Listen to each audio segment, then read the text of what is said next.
Now let me give you a little simple formula for goal setting. Okay? We take 2.5 hours on the weekend for the whole 10-year plan. We don't have time for that tonight. But let me get you started with a little simple formula Mr. Schoaf gave me. And maybe this will be helpful. First of all, I've divided goals into two parts. First is long range. Long range goals. That's your dreams. Your dreams for the next 3, 5, 10, 20, 30, 40 years. Actually, the rest of your life. Your dreams.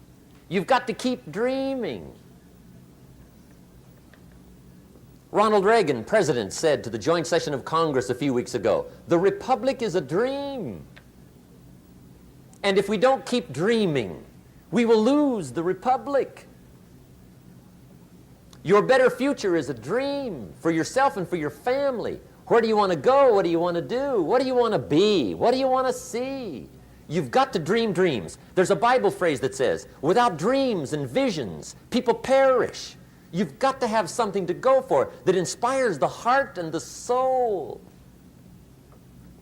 Dreams. From the children of Sanchez, it says, take the crumbs from starving soldiers, they won't die. Take the bread from hungry children, they won't cry. But without dreams, we all will die. You've got to dream. Don't lose your dreams for yourself, for your future, for your family. The dreams of love and enterprise and travel and doing things, becoming something unique on your journey here. Don't lose your dreams. Do some dreaming. That's long-range goals. You've got to have those. So that's number one. Here's the second part of goals, short range. Short-range goals. That's your goals for tomorrow, this week, this month, this year, the immediate future. We call these confidence builders. Because if you set up something short-range, go for it, get it, latch onto it, work hard, accomplish it. That starts building your strong feelings to go for your dreams. Now, I've divided goals into 3 categories. Here they are. Number 1 is economic. That's your goals for money, income, business, profits, production. Economics. Make sure you've got your economics well planned. Economics plays a major role in everybody's life. Economics is major, which means it ought to be meticulously well planned for tomorrow, this week, this month, this year, long range. What if you asked somebody tomorrow if you could see their meticulously well-planned list of economic goals? What would they probably say? They say, you some kind of a nut? You must be weird. Hey, I found out what success is. Success is doing what the failures won't do. Make sure you've got your economics well planned. It'll put you in the top 5%. One of the key little subjects we talk about on the weekend is the 7 fundamentals for wealth and happiness. And that's one of them, well-planned economics. It's a fundamental if you want to do well. Join the top 5%. Anybody in this room can join the top 5%, if you will. Okay. Now here's the second category of goals, things. Make a list of the things you want. And on my list of things, now I put everything. Little things as well as major things. Doesn't matter how small it is, it goes on my list. I used to just put major things, cars, homes. I don't do that anymore. I now load my list with everything. Everything. And the reason is, part of the fun of having a list is checking it off. That's it. Boy, at the end of the day, if you can go, got it, got it, got it, got it, got it, got it, whatever it is, right? You get into the habit. So load up your list, the things you want. Now, when you check off something major, celebrate.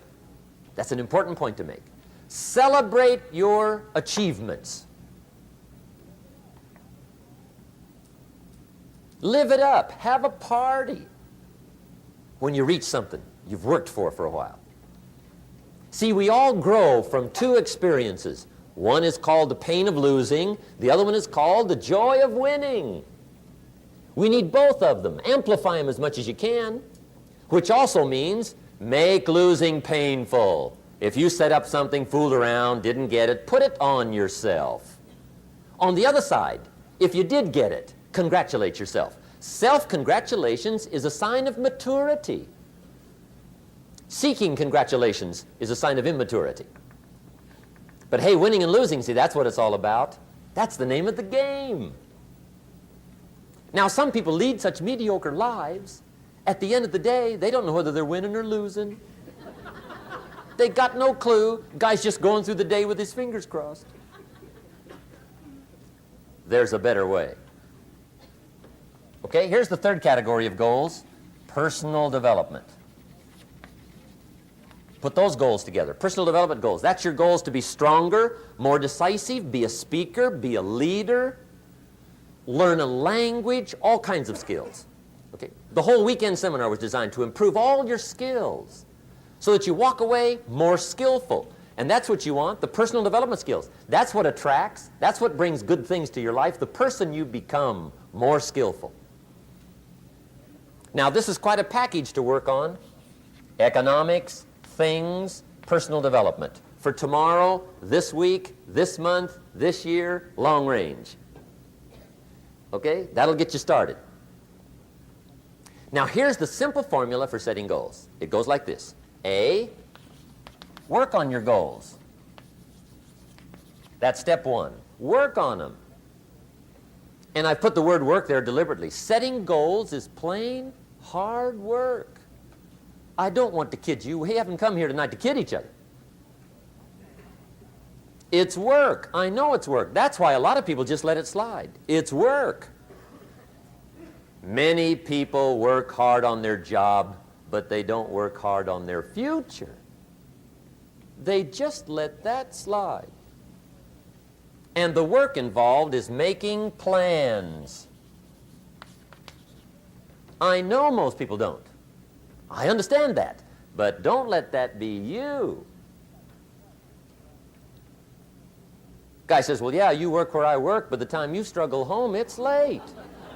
You got to eat a bite of supper, watch a little TV, get to bed. You can't sit up half the night. Plan, plan, plan. And the guy's behind. Good worker, hard worker, sincere. But you got to be better than sincere, working hard. You got to be better than a good worker. You got to be a good planner.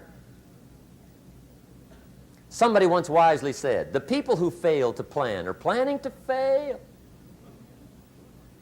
Well said. So work on your goals. Here's step two. Write your goals down. That's so important. I teach my staff around the world, put your goals in your journal. Because one of the major people you want to study is yourself. Say, here's the list of goals I put together 3 weeks ago. Here's the list of goals I put together 2 years ago. Here's some of the changes I made, rearrangement of my priorities. I scratched these off, I put these on, I've gotten these. Study your accomplishments, study what your desires are. Put them on paper, write them down. Here's another reason for writing your goals down. It shows you're serious about doing better. And to do better, you gotta get serious. You don't have to be grim, but you must be serious. Everybody hopes things will get better. Everybody hopes. Poor people hope. That ought to tell you something. It means the future does not get better by hope. It gets better by plan. I used to have the affliction called passive hope. It's an affliction. It's bad. Probably what's even worse than that is happy hope. Now that is really bad. That's bad. Happy hope. The guy's 50 and he's broke and he's still smiling. See, that's not good. So get serious about your goals. Put them on paper. Write them down. There's all kinds. His goals, her goals, their goals. Business goals, financial independence goals, family goals. I mean, there's so many things to work on this that if you don't get busy and work on it, sure enough, the time will pass. And sure enough, 5 years from now, you'll wind up where you don't want to be, wearing what you don't want to wear, driving what you don't want to drive, being what you don't want to be. Now's the time to fix it. Now, here's the third step to your goals. Check the size of your goals and the kinds of goals. How big they are, what kind they are, affects you. And here's one of the important phrases of the evening. Your goals are affecting you, whatever they are. Your goals affect your handshake. Your goals affect your attitude, personality. Your goals affect the way you walk, the way you talk, the way you dress. All day long, we're being affected by our goals. Now, some people have goals, but they have such lousy goals. The effect is bad. I asked a guy one time, what are your goals for this month? The guy said, look, if I could just scrape up enough money to pay these lousy bills. That was his goal. I'm not saying it isn't a goal. It's a goal, but it's such a lousy goal, the effect is bad. You don't jump out of bed on Monday morning and say, oh boy, another chance to go out and scrape up the money to pay my lousy bills. See, you don't do that. Usually you say, oh, not another Monday.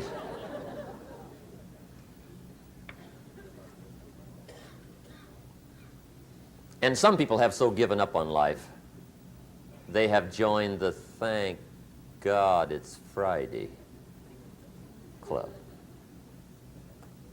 How sad. Surely those are the same people, when life is over for them, will say, thank God it's over.